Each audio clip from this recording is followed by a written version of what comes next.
Hi everyone. In a previous post, I mentioned that there's actually a mathematical way to figure out how much money you needed to spend on advertising in order to reach a certain number of students for the year. Now, I just want you to realize that this is all made up, all these numbers here. I just am using them for example purposes. So let's get started.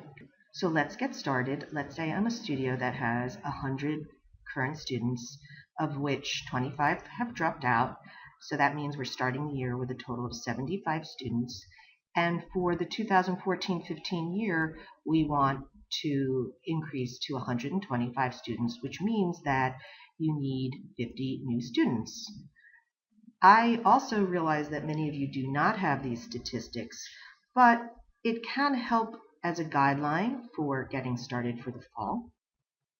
So let's look at how much money was spent in 2013-2014 on Facebook.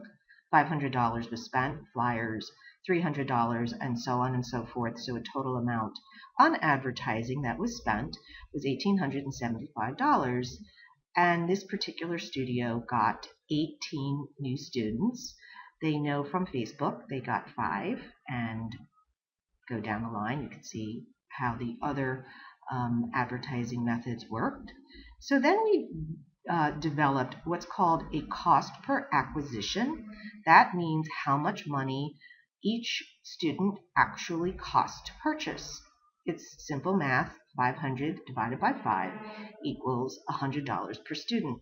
This is a very common term used with all major advertising companies such as Procter & Gamble, Weight Watchers, and Nike. They have a cost per acquisition goal. But what was the actual value of that student? Again, this is just assuming one class per student at $325 for the year.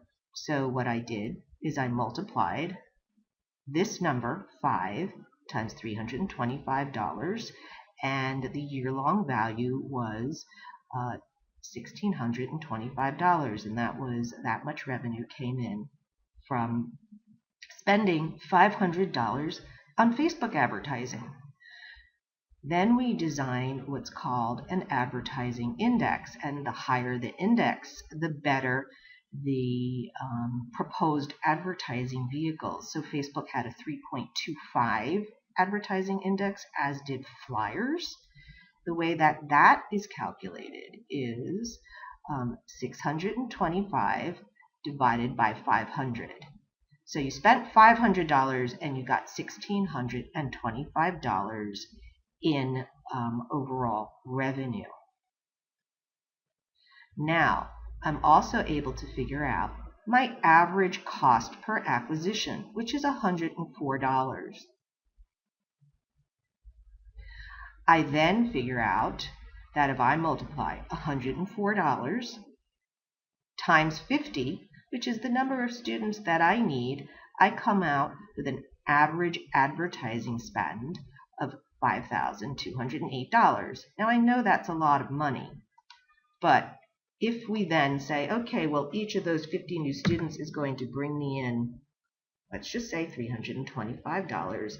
I multiplied 50 times 325, and I get $16,000 in revenue. So I've spent $5,200, but I get $16,000, not $1,600.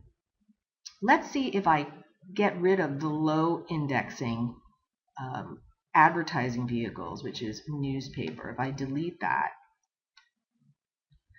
then my overall cost per acquisition is only $91. Anyway, I just wanted to give you an idea of how you might be able to calculate actual numbers for advertising and how you might want to spend money next year in terms of increasing your student enrollment.